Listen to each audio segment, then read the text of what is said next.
Welcome back, guys, and today I have a theory for you. Today, guys, I'm gonna speculate who Pathfinder's creator is, guys. And this theory took a lot of research, and then trust me, this theory will blow your mind. But before we do that, I gotta lay down some history or backstory with Pathfinder so that way we're all on the same page. So, a quick story about Pathfinder's past. Pathfinder awoken decades ago in an abandoned laboratory with no idea who created him or why. The only hint he got was that he was a Marvin designation robot. So, our Marvin bot is basically a mobile, robotic, versatile entity. These guys are meant to scout and survey the areas. They're not meant to go into combat, but Pathfinder is a specifically made robot meant to be a killing machine, is what his creator created him to be. So when I was editing this video, apparently Pathfinder was rebooted 30 years ago, and that's confirmed by one of the Apex writers thanks to Frozen Fro. But he didn't start looking for his creator for a long time. In fact, he's only been looking for him for about 2 years. And if I had to predict the time, it'll be somewhere between when the games have opened and just about to open. That's my guess, guys. But yeah, Pathfinder wasn't really looking for his creator since he was booted up. He just did that somewhere down the line, and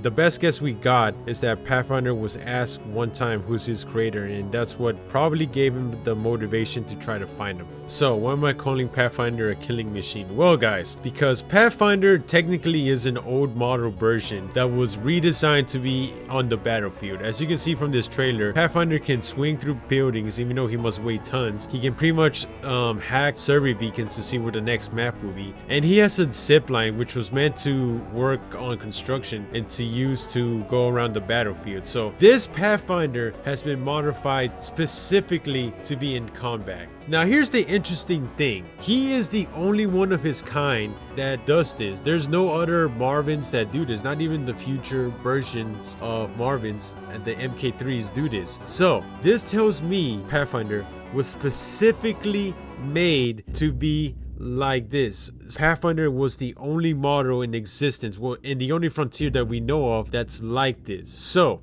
we can start speculating who Pathfinder's creator is. So for one, he's an engineer who can literally modify Marvins into making them into this combat robot, which nobody else has done. This guy, so he has to be a genius engineer, mechanical engineer, I guess, and he has to have some AI programming that's way ahead of anybody else, because Pathfinder is, in a way, he's sentient. So unlike other robots or Marvin bots, they have to follow orders. Pathfinder doesn't really have to follow orders that's given to him. He's kind of sentient where he can say no unless he wants to do it, or they trick him, like when they tell him, oh, if you help us do this, we'll give you information about your creator. So but wherever his creator is has to have these three things, and there's only one, well, I should say one person that comes from a certain tribe that can be able to do this. The fact that nobody has been able to replicate this, and ironically we're in that planet and we might be near Pathfinder's home base where he was built.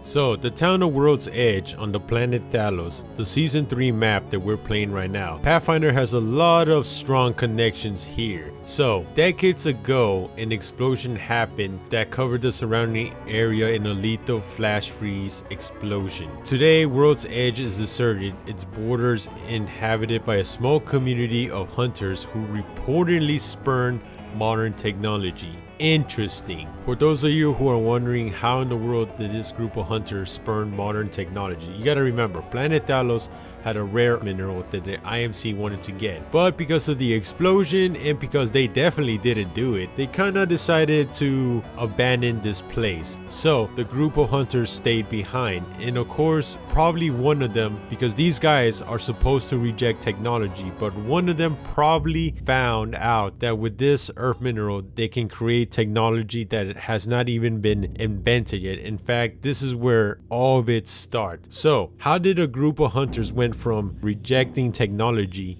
to accepting it and bringing in an industrial revolution? Now, it's gonna look like we're going a little bit off topic, but in order to understand this overall theory, we need to understand the Bloodhound Pathfinder connection. Now, to understand this, I had to clear up something that a lot of people have misunderstood that's happening in the story. So on this one of the loading screens, we see somebody named Johan writing to his wife Brigida. Now, a lot of people were thinking that Johan is Bloodhound. No, Johan is in fact Bloodhound's dad and Brigida is his mom, because right here it says that you and our young one, which is what everybody, from what I understand from the Apex lore community, we understand that this young one is Bloodhound, and Brigida and Johan are his parents, and Arthur is Johan's brother, which will make Arthur Bloodhound's uncle. So now that I clarified, I hope I clarified that, because there's been a lot of misconceptions about who Johan is, and no,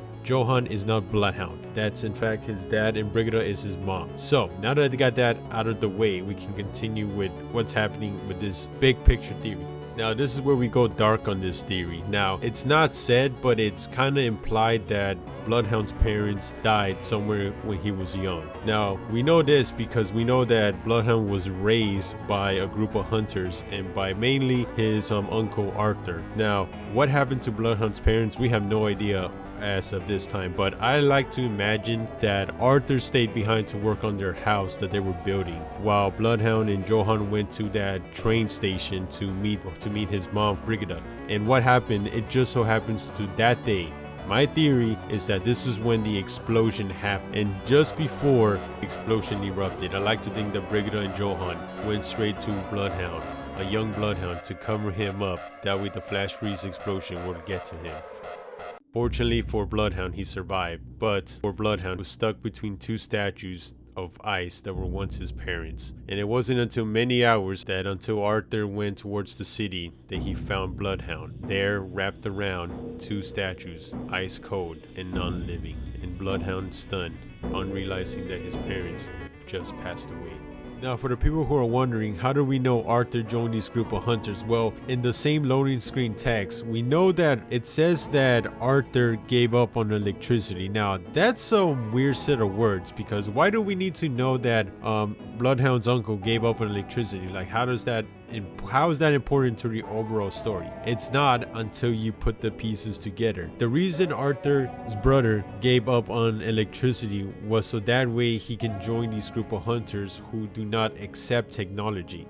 Could explain why in the end it says, listen, I know it sounds crazy, but we need to respect his wishes, because it does sound crazy to go from being an electrician to being one of these old style hunters, but it's Arthur's decision. But before he was gonna do that, he was gonna help them build the house for his family to live in. So this is what I think happened. After the incident, it was just Arthur and Bloodhound and all these other people that survived. So what probably happened was the group of hunters came to the entire town and the rest of the map to find survivors, because we do know the IMC left. They left. As soon as the explosion happened, I don't even think they came back to help. So this is where the theory starts about Bloodhound's creator. Now, originally I thought that one of the hunters was Pathfinder's creator, but not necessarily when you think about it in this circumstances, because originally people who are born inside this tribe are not going to know technology. Now, this tribe does let outsiders join, but they have to give up their old way of lifestyle, like Arthur did with his electricity, to join them. So what happened after the explosion is that they gather up all the survivors, and the hunters told them that, hey, we will take care of you until rescue comes, if or any, but you have to conform to our way of living, which was no technology. Now, you can see how that will be a problem for the survivors, because technology was their only way of living. Now, my theory is that one of these survivors, probably one of a head scientist or mechanic for the IMC, who told them that you guys are really good hunters, but wouldn't you want to become the best hunters in the entire frontier? With this rare mineral on this planet, you can become that. Now, you would think this would sound great for the hunters, but there's one person that stood in their way: Arthur. Now, how will Arthur stay in the way of that dream becoming a reality? Because Arthur knows that this rare mineral is going to be used to create new weapons of mass destruction. In fact, it's the whole reason he left his planet. The whole reason Bloodhound's parents left their planet too to come to this place was to get away from all this war, all this destruction. In fact, it was probably the reason why Arthur even joined the group of hunters in the first place, because he's seen what happens when people have technology and they use it to gain power. It doesn't end well for nobody. And now they're telling him that this rare mineral, this very same mineral that they were mining that got his family killed, was going to be used to become powerful hunters. Yeah, you can see how that's not gonna fly with Arthur. The village probably agree with Arthur and that they would never lose their way. But the person who offered them that idea knew that Arthur needed to be made an example of, because stone cannot beat metal. So it's now hard to believe that this person went back into the city, found an old Marvin bot, and started modifying it. So yes, one of the survivors built Pathfinder. So in order to make Pathfinder, he needed to modify it. First, this new Marvin bot had to be fast against elite hunters. Second, he needed to make sure he can make his own decisions and take orders only from him, his creator. And third, this was all possible because of a rare mineral that nobody has discovered and used to make new technology. So, one day, Pathfinder was created and his orders were very simple: kill Arthur or Bloodhound as fast as possible. So, one dark day, Pathfinder went out and attacked the village. Now, the village were ready for intruders, but not this kind of intruder. Normally, Marvin bots were used for scouting and recon, but with these new modifications, even this clunky Marvin bot was able to get through these elite hunters pretty easily. Just different eras of war. Finally, Pathfinder saw them. He saw Arthur and Bloodhound. Knowing Pathfinder, he probably went for Bloodhound since he was a child and weak, and they probably needed Arthur more than they needed Bloodhound. But fortunately for Bloodhound, Arthur got in his way. But Bloodhound will forever remember how his uncle was struck down with just one punch from a Marvin unit. Once there, Pathfinder did his job and went back. He vanished, never to be seen again. But this changed the hunters. They realized that no matter how strong they were, they can never beat the new era. So this is where they evolved to become the ultimate hunters. But they don't fight for strength or power. They fight with honor. And I think this is how Bloodhound's legend begins. Unknowingly, the person who created Pathfinder deprogrammed him and threw him away, unbeknownst that one day Pathfinder will wake up on his own. Now that this guy got his group of hunters to become ultimate hunters with the technology of the rare mineral, they spurn modern technology. And this is my theory of how it all went down. Now, for those of you guys who are skeptical, I want you to hear this leaked audio from the Apex lore community, because this leaked audio connects all the dots in my opinion. I bet I was created in Bloodhound's village. They'll be so excited to see me again. Yes, Pathfinder, this village will be happy to see you, because finally they have the chance to kill you.